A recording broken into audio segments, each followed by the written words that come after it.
사랑의 왕께서 주만 따르기로 결단하는 우리의 헌신을 받아주실 줄로 믿습니다. 아멘.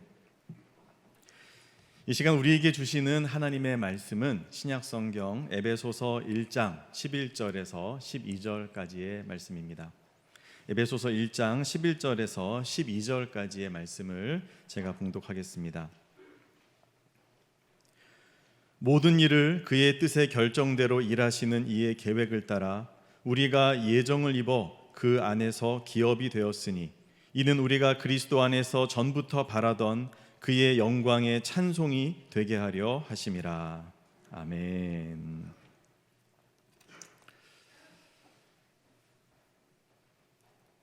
꼬마 감자가 어느 날 궁금해졌습니다. 내가 이 집에서 태어난 아이가 맞나?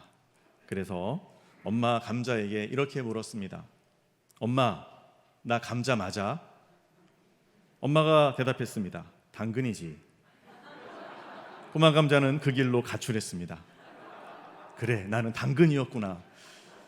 한참을 길을 헤매다가 가까스로 마음을 추스리고 다시 집으로 돌아왔습니다. 이번에는 할머니 감자에게 물었습니다. 할머니, 나 감자 맞아? 경상도 출신 할머니 감자는 오이야 라고 대답했습니다. 그랬구나, 나는 오이였구나.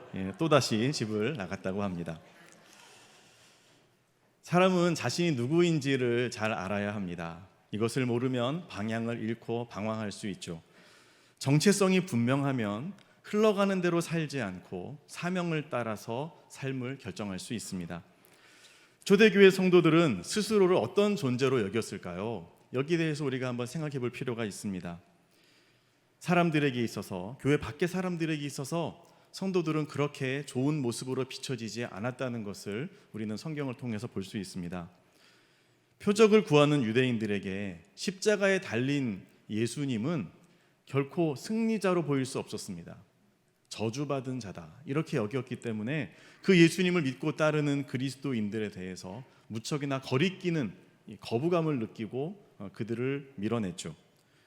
헬라 사람들은 어땠습니까? 그들은 지혜를 추구하고 지식을 추구하는 사람들입니다. 그들이 볼 때에 죽은 자의 부활을 전파하는 그리스도인들은 무척이나 미련한 사람으로 보였다는 겁니다. 성도들은 세상에서 볼 때 보잘것없는 존재, 정말 하찮은 존재처럼 그렇게 여겨졌습니다.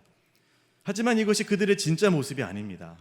하나님 앞에서 볼 때의 성도의 진짜 정체성은 무엇입니까? 사도 바울은 성령의 이끌림을 따라서 3층 천까지 하늘을 다 보고 돌아온 사도입니다. 그가 에베소 교인들에게 성도가 얼마나 위대하고 놀라운 존재인지를 분명하게 말해주는 구절이 오늘 본문 11절의 말씀입니다. 모든 일을 그의 뜻의 결정대로 일하시는 이의 계획을 따라 우리가 예정을 입어 그 안에서 기업이 되었으니. 아멘. 모든 일을 그의 뜻의 결정대로, 하나님의 그 뜻하신 바대로 일하시는 그분의 계획을 따라서 우리가 예정을 입었다. 하나님이 미리 우리를 정하신 겁니다. 선택하시고 정하셔서, 그래서 그 안에서, 예수 그리스도 안에서 우리가 무엇이 되었습니까? 기업이 되었으니 라고 말씀하십니다. 예수님 안에서 기업이 되었다. 이 한마디가 정말로 위대하고 어마어마한 변화가 우리들에게 일어났다는 것을 말해주고 있습니다.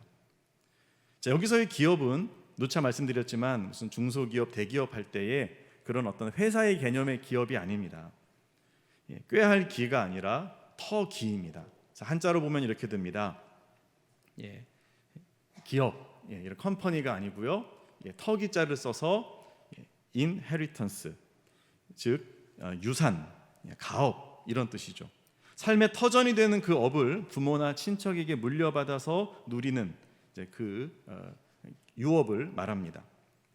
여러분, 그러니까 우리가 누구예요? 우리는 예수 그리스도로 말미암아 하나님의 자녀가 되어서 하나님의 그 나라, 천국을 상속받게 되어진 자들입니다. 여러분, 대기업의 자손들이 그 회장님의 어마어마한 재산과 경영권을 상속받는다면 우리는요, 그것과 비교할 수 없는 온 우주의 통치자인 하나님, 그분의 나라를 상속받는 자들이라는 거예요. 자, 그런데 오늘 우리가 읽은 말씀은 우리가 하나님의 나라를 기업으로 물려받는다라는 그것만이 아니라 그 이상을 말씀하고 있습니다. 우리 자신이 하나님의 위대한 기업이 된다라고 말씀하시는 거죠. 우리가 예정을 입어 그 안에서 기업이 되었으니. 영어 성경 번역을 보면요, 그런데 이 부분이 조금 다르게 번역되어 있는 성경들이 있음을 보게 됩니다. 기업이 되었으니가 아니고 하나님의 기업을 우리가 얻었다, 이런 식으로 번역을 하기도 합니다. 하지만 이 원문을 보면요, 1인칭 복수의 수동태입니다. 즉 우리가 할당이 되고 분배가 되어진다, 기업이 되었다, 이렇게 번역하는 것이 직역에 해당하는 것이죠. 그래서 개역 개정은 우리가 기업이 되었으니 라고 번역을 했습니다. 영어 성경 중에도 헬라어 직역 성경은 이렇게 말하고 있습니다. We were chosen as inheritance. 우리가 그의 기업으로 선택되어졌다. 예루살렘 바이블은 또 이렇게 말합니다. We were claimed as God's own. 하나님의 친히 소유하신 존재들로 선언되었다. 자, 그 다음에요, 또 다른 성경에서는요, We were also made His inheritance. 우리가 또한 그의 기업이 되었다. 같은 번역이죠. 자, 이렇게 주님의 기업이 되었다라고 하는 이 번역이 힘을 얻는 것은 그 다음 12절을 볼 때 더욱더 이것이 확실해진다는 것을 우리가 알 수 있습니다. 우리 존재가 그분의 영광의 찬송이 되도록 하기 위해서 우리를 기업으로 삼으셨다.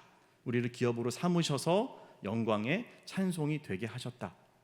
아주 의도적인 표현인 것이죠. 그 1장의 다른 본문에서는 하나님의 영광을 찬송하도록 하셨다, 우리가 찬송케 하셨다라고 표현되어져 있지만 유독 오늘 12절에서는요, 찬송이 되게 하려 하셨다, 하기 위함이다라고 말씀을 하시는 겁니다. 자, 그러니까 이렇게 이해하시면 됩니다. 우리는 예수님의 피로 속량, 곧 죄사함을 받아서 하나님의 자녀가 되었습니다. 자, 이것을 하나님의 편에서 보면 우리는 하나님께 속한 자가 된 겁니다. 그분이 가장 소중하게 여기시는 하나님의 기업, 하나님의 그 유업, 그 하나님의 나라의 일부가 되게 하신 것이죠. 동시에 우리 편에서 보면 어떤 이야기가 됩니까? 우리는 하나님의 자녀가 되어서 하나님의 나라에 속한 그 모든 풍성한 것을 누릴 수 있는 자격을 얻었다. 그분의 하나님의 기업을 상속받게 되었다라고도 표현할 수 있는 것입니다. 자, 이렇게 우리가 하나님의 이제 기업이 되는데, 그러면 왜 이 기업이 되었다는 부분을 강조를 할까? 그 대상이 누굽니까? 오늘 편지의 대상은요, 예루살렘의 성도들, 예루살렘의 에베소에 있는 성도들, 그리고 이 편지를 읽는 모든 성도들을 향한 그 글입니다. 즉 그 가운데에는요, 유대인 그리스도인도 있을 것이고, 그 다음에 유대인과는 전혀 핏줄이 섞이지 않은 헬라 출신 그리스도인들도 있을 겁니다. 유대인들이라면 하나님의 기업을 얻는다 그러면 고개를 끄덕끄덕 할 거예요. 우리는 선택된 민족이니까. 하지만 헬라 출신 이방인들의 입장에서는요, 하나님의 나라의 기업은 본인들하고는 아주 먼 이야기인 겁니다. 감히 범접할 수 없는 영역에 있는 겁니다. 그런데 그들이 하나님의 기업을 상속받을 수 있게 되고, 심지어 하나님의 기업이 일부가 된다라고 했을 때 이것이 그들에게 얼마나 큰 감동으로 다가왔을지 우리가 생각해 보아야 한다는 것입니다. 우리가 얻을 몫이 있다는 거예요. 우리가 그 일부분이 된다는 거예요.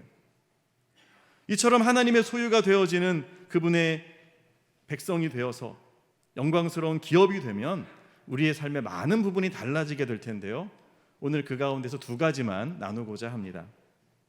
하나님의 기업이 되면 우리의 삶에 어떤 부분이, 어떤 모습이 달라지게 될까요? 첫 번째로, 하나님의 기업이 되면요, 삶에 대한 해석이 달라집니다. 세계적인 영성가로 알려진 헨리 나우엔, 그는 얼마나 사역이 많았겠습니까? 많은 일들을 감당을 하다가 점점 지쳐갑니다. 내면 세계가 황폐해져 가는 것을 느낍니다. 인생의 무게라는 것은 누구에게나 다 있지 않습니까? 그 종류와 또 상황이 다를 뿐 다 누구나 인생의 무게와 고난을 감당하면서 살아가는데, 헨리 나우엔도 마찬가지였죠. 본인의 삶에 이 무거움들이 있었는데 이것이 점점점 무겁게 느껴지다 보니까요, 나만 힘든 것 같은 거예요. 내가 제일 어려운 것 같은 거예요. 그런 느낌을 가지고 있었던 차에 그가 데이브레이크라고 하는 장애인 사역 공동체에 들어가서 봉사를 하게 됩니다. 그러면서 신선한 충격을 받게 되는 거예요. 그곳에 있는 사람들, 정신지체 장애인, 또 신체 장애인들, 그들이 겪는 남모를 고통을 가까이서 보게 됩니다. 그들은 대부분 글을 읽을 수가 없고 제 몸조차 제대로 가누지 못합니다. 누군가의 도움이 없이는 살 수가 없어요. 온몸의 근육들이 이리저리 뭉치고 어그러져서 그래서 큰 고통을 느낍니다. 움직일 때마다 그 고통을 아무도 알아주지 않아요. 본인 홀로 감수해야 되는 것이죠. 어느 것 하나 쉬운 게 없습니다. 몸을 움직이는 것, 식사하는 것 다 어렵습니다. 그런데 이 고통 속에서 평생을 살아가야 한다는 거예요.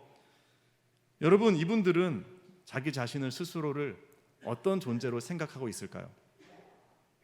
그런데 놀라운 사실은 이분들 중에 어떻게 하면 이 지긋지긋한 고통에서 벗어날 수 있을까, 이걸 가지고 고민하는 것이 아니라 어떻게 하면 이 고통 가운데에서 성장하고 배우고 그렇게 온전한 모습으로 나아갈 수 있을까를 모색하고 이거를 묻는 이들이 있더라는 겁니다. 그들을 보면서 헨리 나우엔이 충격을 받은 거예요. 어떻게 그럴 수가 있을까? 그러면서요, 그는 인간의 고통과 하나님의 고통을 연결하는 법을 배우게 되었다라고 말합니다. 그렇습니다. 하나님은 우리의 인생의 고통을 아시는 분이시죠. 나몰라라 하지 않으시고 친히 우리의 삶의 아픔에 동참하시고 함께 아파하시고 공감하시는 하나님이신 줄로 믿습니다. 그 하나님의 고통이 있어요. 우리가 모르는 우리의 고통을 보면서 아파하시는 하나님의 고통이 있습니다. 그 고통이 우리의 고통과 연결되어지는 그 결정체가 바로 십자가 아닙니까? 그곳에서 예수님은 우리의 모든 질병과 고통을 감당하시고 우리 대신에 그 십자가를 짊어지셨습니다. 공감하시는 주님, 그 주님께서 육체가 연약한 그 장애인들에게 복음으로 찾아오신 겁니다. 그들과 함께 하시고 그리스도의 복음을 어린아이와 같은 믿음으로 순전하게 받들도록 은혜를 베풀어 주셔서 그래서 믿게 하시고 그들을 기업으로 삼으시고 자신의 고통스러운 인생을 절망으로 바라보는 것이 아니라 하나님의 그 새로운 관점으로 해석할 수 있도록 인도하신 것이 아니겠습니까? 우리가 하나님의 기업이 되면 이와 같이 삶에 대한 해석이 달라질 수 있습니다. 모든 상황을 원망으로 바라보고 대할 것이냐 아니면 감사로 고백할 것이냐, 이것을 선택할 선택할 수 있는 능력이 우리에게 주어지는 거죠. 어떤 분이 음주운전으로 교통사고를 크게 당했습니다. 중상을 입었습니다. 몸이 많이 불편해졌고 뿐만 아니라 이것으로 인해서 지독한 원망이 가슴에 맺히게 되었어요. 평생을 분노의 감정이 이끌리면서 살게 됩니다. 이 교통사고 때문에 나의 모든 것이 다 어그러져 버렸어. 이제 내 인생은 망가졌고 너무도 처량하고 고달픈 신세가 되고 말았어. 이 모든 것이 다 음주운전을 한 그놈 때문이야. 분노가 치밀어 오르는 겁니다. 자, 이런 상황을 우리가 생각해 볼 때, 똑같은 상황에 있는 성도, 하나님의 기업이 된 사람이 있다면 그들은 어떻게 고백할 수 있을까요? 그들은 이렇게 고백할 수 있다는 겁니다. 그래, 내 삶이 너무도 고통스러워. 하지만 이 일이 새로운 삶을 향한 하나님의 부르심은 아닐까? 뭔가 새로운 것을 터득할 수 있는 계기, 이 상처는 남을 섬길 수 있는 기회가 아닐까라고 묻는다는 겁니다. 자, 이런 묵상이 가능한 것은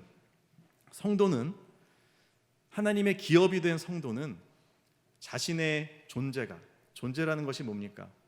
그 존재가 살아가는 모든 시간을 포함하겠죠. 내가 살아가는 모든 순간들이 다 하나님의 기업이다. 하나님의 것이고 주님의 통치 아래에 있다. 하나님의 소유다라고 인정한다는 것입니다. 이것을 알기 때문에 이 묵상이 가능한 거죠. 때로는 슬프고 너무도 큰 고난이 올지라도 나는 그분 안에 있기 때문에 하나님이 나의 이 고통을 공감해 주신다라고 믿고 결국은 이 모든 것이 합력하여 선을 이루게 될 것을 신뢰하는 겁니다. 하나님을 깊이 묵상하던 다윗은 자신의 삶에 대해서, 여러분 다윗의 삶이 얼마나 어려웠습니까? 그렇게 쫓겨다니고 죽을 고생을 하고 또 사람들에게 배신을 당하고 정말 상처로 따지면 이 다윗만큼 상처를 받은 사람도 많지 않을 거예요. 그런데 그 다윗이 하나님을 깊이 묵상하는 가운데 너무도 힘겹고 원망스러웠던 지난 날에 대해서 새로운 해석을 하게 되는 겁니다. 시편 119편 71절에서 75절 말씀인데요, 제가 새번역 버전으로 읽어드리겠습니다. 고난을 당한 것이 내게는 오히려 유익하게 되었습니다. 그 고난 때문에 나는 주님의 율례를 배웠습니다. 주님께서 손으로 몸소 나를 창조하시고 나를 세우셨으니 주님의 계명을 배울 수 있는 총명도 주십시오. 내가 주님의 말씀에 희망을 걸고 살아가기에 주님을 경외하는 사람들이 나를 보면 기뻐할 것입니다. 주님의 판단이 옳은 줄을 나는 압니다. 주님께서 나에게 고난을 주신 것도 주님께서 진실하시기 때문이라는 것을 나는 압니다. 주의 종에게 약속하신 말씀대로 주의 인자하심을 베풀어 주셔서 나를 위로해 주십시오. 그러면서 다윗은요 67절에서 이렇게 고백합니다. 내가 고난을 당하기 전까지는 잘못된 길을 걸었으나 이제는 주님의 말씀을 지킵니다. 아멘. 다윗은 고난을 통해서 자신의 잘못을 깊이 돌아보고 깨닫습니다. 그리고 회개하면서 이제는 주님의 말씀을 붙들고 거기서 희망을 얻었다는 거예요. 그렇기 때문에 자신에게 고난당하는 것이 상처고 좌절이고 절망이 아니라 유익이다라고 고백합니다. 그렇게 해석합니다. 그러면서 마침내 그는 이렇게까지 노래할 수 있게 되었습니다. 시편 30편 11절입니다. 주께서 나의 기쁨이 변하여 내게 춤이 되게 하시며 나의 베옷을 벗기고 기쁨으로 띄우셨나이다. 아멘. 여러분, 이런 고백은요 마음의 그 깊은 상처가 치유되고 회복된 사람이 선포할 수 있는 고백입니다. 하나님이 나의 슬픔이 변하여 내 인생 깊은 곳에 있는 그 슬픔의 뿌리가 이제는 기쁨으로 바뀌도록 역사하셨습니다. 그가 누리는 이 기쁨은 단순히 고난의 상황이 이렇게 나아지고 좋아졌다라고 하는 그것만을 의미하는 것이 아닐 겁니다. 오히려 인생의 모든 슬픔을 뛰어넘는 어떤 본질적인 영역의 기쁨에 도달한 것이죠. 바로 이 기쁨을 하나님의 기업이 된 사람들이 누릴 수 있습니다. 왜냐하면 하나님의 기업이 되어서 하나님을 만나게 되기 때문입니다. 우리의 모든 삶이 하나님의 것입니다. 하나님의 사랑과 그 인도하심 안에 있기에 그 하나님을 체험할 수 있는 것이죠. 그 하나님 안에 온 세계가 있고 그분 안에 우리의 밝은 미래가 있습니다. 하나님의 기업이 되면 그러므로 자신의 삶이 새롭게 해석되어집니다. 나를 다스리시는 하나님의 시선으로 말이죠. 모든 것이 그분의 것입니다. 그렇다면 나의 인생에 고난이 올지라도, 내가 넘어질지라도 그것이 나에게 완전한 실패일 리 없습니다. 오히려 그리스도를 닮아가는 변화의 과정이 되어서 마침내 온전한 선에 이르도록 주님께서 합력하여 역사하실 것이다. 그렇게 고백하게 되는 것이죠. 이 길의 끝에서 나는 하나님의 영광을 만날 것입니다. 두 팔 벌려 나를 맞아주실 그 하나님이 기다리고 계심을 나는 믿기에 이 어려움 속에서도 믿음으로 감사할 수 있고 기쁨으로 찬양할 수 있습니다. 여러분, 이 고백이 가능합니다. 이 새로운 해석이 하나님의 기업이 된 여러분의 심령에 넘쳐날 수 있기를 축복합니다. 우리를 주님의 기업으로 삼으시고 그 뜻을 진실하게 이루시는 하나님, 그렇게 일하실 하나님을 찬양합니다. 하나님의 기업이 되면 변화되어지는 두 번째는요, 우리가 하나님의 찬송이 되어진다는 겁니다. 자, 구원받은 우리는 하나님을 찬송해야 마땅합니다.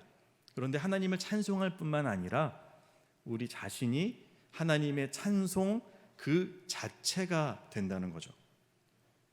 12절입니다. 함께 읽겠습니다. 이는 우리가 그리스도 안에서 전부터 바라던 그의 영광의 찬송이 되게 하려 하심이라. 아멘. 사람들은 르네상스 시대에 레오나르도 다빈치의 대표작으로 모나리자를 꼽습니다. 미켈란젤로의 작품 중에는요, 다비드상을 많이 이야기하더라고요. 그 늠름한 청년의 멋진 모습, 믿음으로 물맷돌을 던지는 그 다비드의 모습. 여러분, 이런 위대한 예술가의 이 중요한 작품들은 그 작가가 어떠한 사람인지를, 어떠한 작가인지를 단적으로 말해준다고 할 수 있습니다. 그분들의 영감과 실력을 바로 그 하나의 작품을 통해서, 하나하나를 통해서 드러내 보이는 것이죠. 하물며 하나님의 걸작품인 저와 여러분들은 어떻습니까? 우리는 죄와 더러움 가운데 죽었던 이들입니다.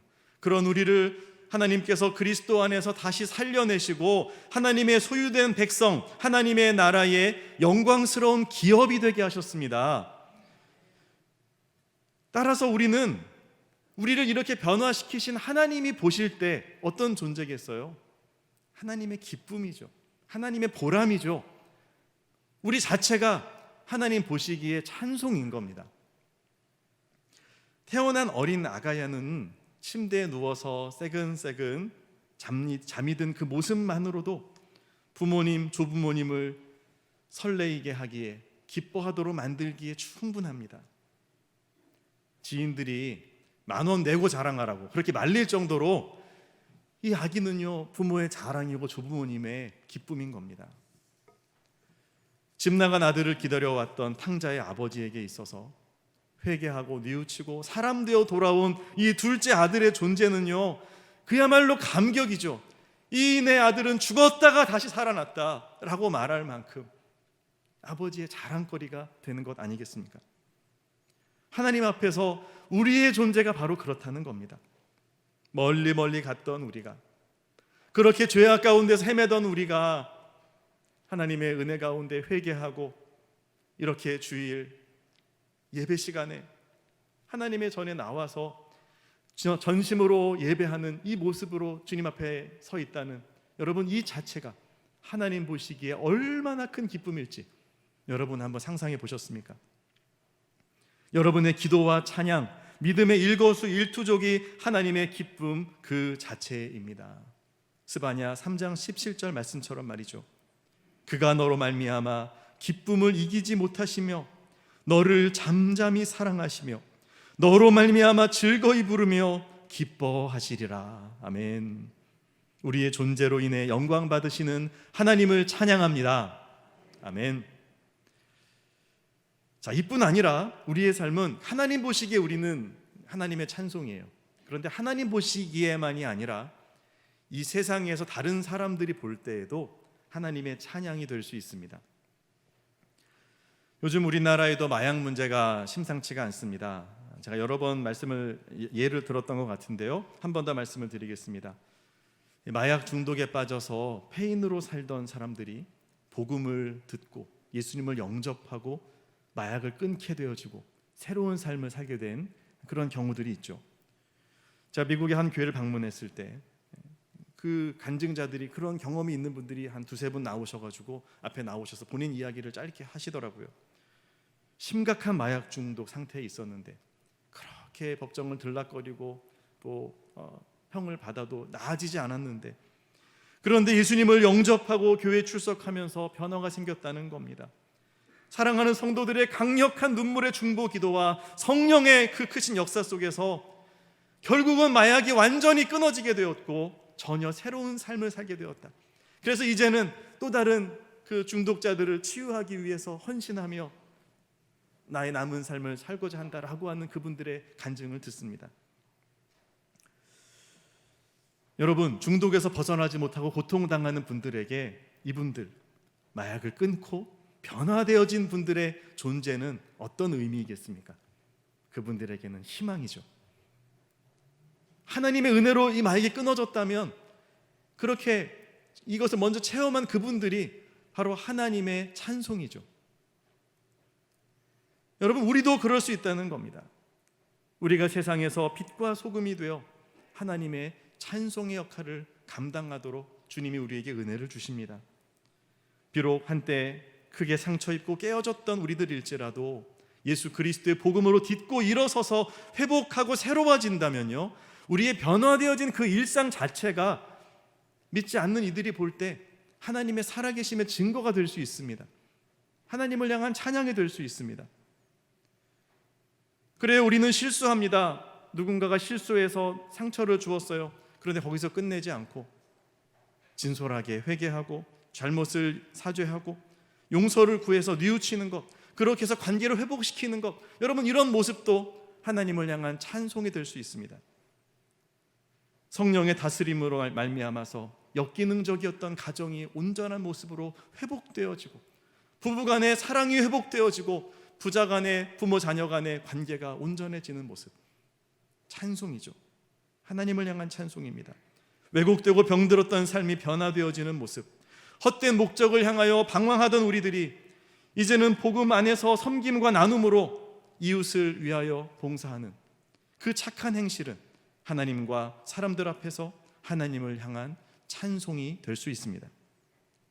하물며 변화받은 우리들이 직접 주님을 높여드리는 그 찬양은 얼마나 더 하나님께 영광이 되겠습니까? 이번에 MIP 세미나 때 성경 말씀으로 찬양하는 법을 배웠습니다. 말씀 찬양을 조별로 카톡방에서 열심히 훈련들을 하시면서 저한테 여러분이 말씀을 하셨어요. 말씀을 그냥 읽기만 했을 때와 이 말씀으로 하나님을 높이고 찬양했을 때가 너무 다릅니다. 하나님이 기뻐하시는 것이 느껴집니다. 큰 감동으로 제 마음 가운데 주의 은혜가 부어지는 것을 경험합니다. 여러분, 하나님께서 바로 이와 같은 찬양의 기도를 기뻐하시기 때문이죠. 우리의 찬양을 받으신다는 뜻입니다. 그렇다면 이 예배 시간에 아름다운 멜로디로 전심으로 주님을 높여드린 우리 시온 찬양대의 찬양은 또 어떻겠습니까? 하나님께 영광이 되었음은 두말할 필요가 없을 것입니다. 이 모든 것이 가능한 이유가 무엇일까요? 하나님으로부터 그렇게 멀어지고 아무리 기도해도 주님이 듣지 않는 위치에 있었던 우리가 하나님을 찬송하게 되고 하나님의 찬송 자체가 될 수 있는 것은 우리가 그분의 기업이 되었기 때문입니다. 바라기는 우리 모두가 주님의 더욱더 온전한 기업으로 살아감으로 말미암아 삶 전체가 하나님의 기쁨이 되며 하나님께 올려드리는 더할 나위 없는 찬송이 되기를 소망합니다. 말씀을 정리하겠습니다.